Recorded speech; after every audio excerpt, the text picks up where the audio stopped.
તમે જોઈ શકો છો કે આપણા ગોટા એકદમ જ સરસ મજાના થઈ ગયા છે. ડબલ ધ સાઈઝ રૂ જેવા તેલ પીધાલા વગરના અને ગોટા બન્યા છે એકદમ સરસ. તો રાસ એની જુઓ છો, રેસીપી જો કઢી થઈ ગઈ છે આપણી એકદમ સ્વાદિષ્ટ. લઈ લેશું ભજીયા સાથે.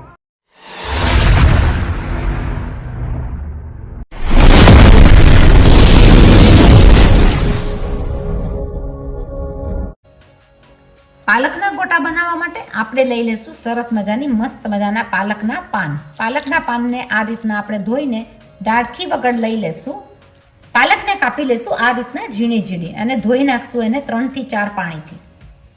પાલકના ગોટા બનાવવા માટે હું લઈ લઈશ 2 કપ જેટલો ચણાનો લોટ. મેં લઈ લીધો છે આ ચણાનો લોટ ઘરમાં જે રેગ્યુલર આપણે વાપરતા હોય એ 2 કપ.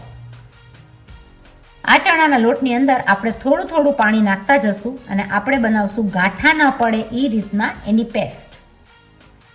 આની અંદર ધ્યાન રાખવાનું છે કે આપણે વધારે પડતું પાણી નથી લઈ લેવાનું. આપણે થોડું થોડું પાણી લેશું. ચણાના લોટની અંદર પાણી વહી જતા ધ્યાનમાં ન આવે કે કેટલું પાણી વયું ગયું, તો આપણે એની અંદર લેશું થોડું થોડું પાણી અને એની કરશું આપણે પેસ્ટ. તમે જોઈ શકો છો કે મેં થોડું પાણી લઈને કરી છે, તો આ પેસ્ટ થોડી આવી જાડી થઈ છે. મને આવી જાડી પેસ્ટ નથી જોતી, મને જોઈએ છે ગોટા કરવા માટે પાતળી પેસ્ટ, એટલે કે મીડિયમ પાતળી. હું લઈ લઈશ થોડું એવું પાણી વધારે. આ આપણી પેસ્ટ જે તૈયાર થઈ છે એની અંદર મને 1 કપ કરતાં પણ થોડું ઓછું પાણી મારું બચી ગયું છે, તો એટલું જ પાણી મને જોઈ ગયું છે. મને જોઈએ છે પેસ્ટ આ રીતની, જે પેસ્ટ આપણે બટેટાવાળામાં લેતા હોય ને, જે સીધી રીતના એકદમ સરસ રીતના પડી જાય, તો આ પ્રમાણેની પેસ્ટ એકદમ બરાબર છે. જ્યારે આપણે મસાલો કરશું ત્યારે આપણે એક બાજુ તેલ ગરમ કરવા મૂકી દઈશું, કારણ કે આપણા આ ગોટા તો ફટાફટ ભાઈ તૈયાર થઈ જશે. આપણું આ જે પેસ્ટ છે એને આપણે એક જ રીતના એક જ બાજુ રાઉન્ડ ફેરવવાનું છે, તો આપણે એને ફેરવતા જશું, ફેટતા જશું 2 થી 3 મિનિટ એક સરખું રાઉન્ડમાં, જેથી કરીને એનો પ્રોસેસ એની માટે હોય છે કે એની અંદર હવાના કણ ભરાય એટલે એ લોટ બની જાય એકદમ હલકો ફૂલકો અને ફ્લફી, જેથી કરીને તમારા ગોટા બનશે એકદમ જારીવાળા અને એકદમ જ રૂ જેવા પોચા. રૂ જેવા પોચા ગોટા ખાવાની બધાને જ મજા આવે. તો મેં એ વાત સાથે આપણે આ ફેટી લીધું છે 2 થી 3 સેકન્ડ માટે ગોળ ગોળ રાઉન્ડમાં. ને તમે જોઈ શકો છો કે આપણો લોટનો કલર એકદમ જ બદલાઈ ગયો છે. આ લોટનો કલર જે હતો એનાથી એનો કલર બદલાઈને એકદમ સરસ મજાનો થઈ ગયો છે. લીસો એવો લોટ થઈ ગયો છે. આ લોટ આપણો હવે રેડી છે ગોટા કરવા માટે. તમે આને ફેટીને કરો તો એના ગોટા એકદમ પોચા રૂ જેવા થાય અને એકદમ જ સરસ મજાના થશે. ચાલો આપણે કરીએ એની અંદર મસાલો. ચાલો ભાઈ, આપણી પાલક તો ધોઈને તૈયાર થઈ ગઈ છે. આપણે આ પાલકને પાણીમાંથી સાવ નિતારીને કાઢીને લઈ લેશું આપણી આ પેસ્ટમાં. પાલકને સાવ નીચોવી નાખી છે, જેથી કરીને પાલક એકદમ મિક્સ થઈ જાય લોટની અંદર. પાલકના ગોટા બહુ જ સરસ લાગતા હોય છે સ્વાદમાં. મસાલામાં લઈ લઈશું જોઈતા પ્રમાણમાં મીઠું. તમારા ઘરમાં જે રીતના મીઠું ખવાતું હોય એ પ્રમાણે તમે લઈ લેજો. આપણે લઈ લઈશું 1 ટેબલ સ્પૂન જેટલી ખાંડ. ખાંડ સાથે હું લઈ લઈશ પાલકની સાથે લીલા મરચા. મરચાથી એનો સ્વાદ ઓર જ વધી જશે. આપણે લઈ લઈશું માપથી હિંગ. લઈ લઈશું થોડું એવું મરીનો ભૂકો. એનો જે મેઇન પ્રોસેસ આવશે એ છે સોડા બાયકાર કે બેકિંગ પાવડર. અડધી ચમચી મેં લઈ લીધી છે સોડા બાયકાર બેકિંગ પાવડર.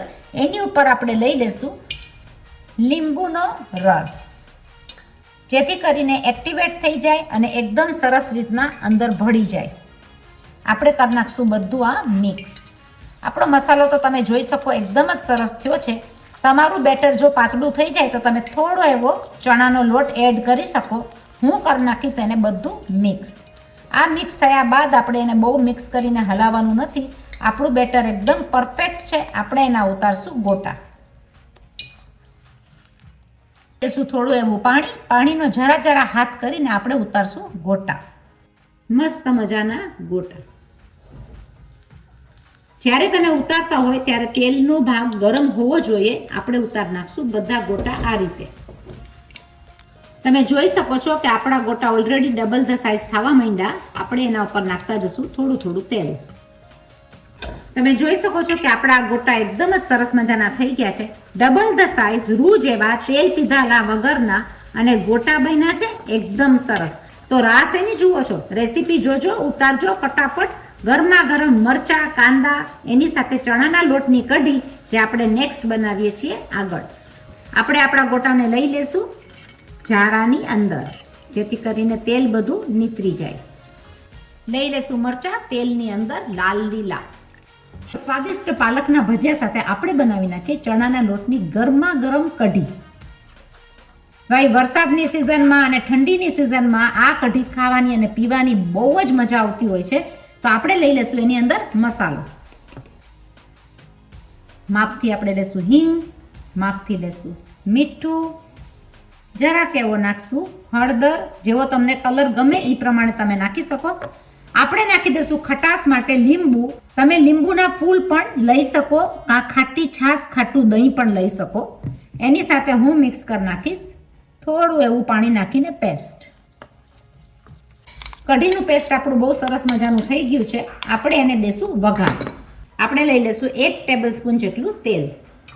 તેલની અંદર હું લઈ લઈશ જોઈતા પ્રમાણમાં રાઈ. લઈ લેશું માપથી હિંગ. આપણે લઈ લઈશું એની અંદર મરચાના કટકા. મરચાના કટકાનો વઘાર એકદમ જ સરસ મજાનો થયો છે.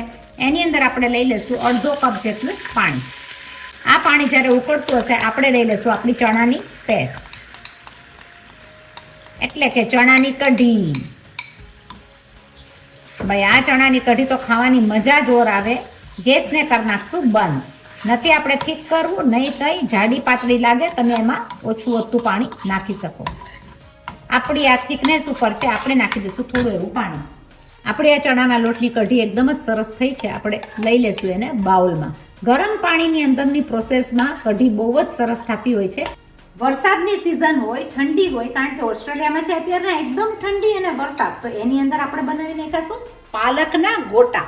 અને પાલકના ગોટા કેવા કે જે પાલકના ગોટા તમે ખાઓ તો હોય એકદમ પોચા રૂ જેવા, એને તોડો તો અંદર આવે એકદમ જારીદાર, સ્વાદિષ્ટ, ખાવાનું મન થઈ જાય જોતાની સાથે. સાવ સહેલી રીતના, સિમ્પલ રીતના આપણે કેવી રીતના પાલકના ગોટા કર્યા, તો તમે રેસીપી જોઈને આ જરૂર બનાવો.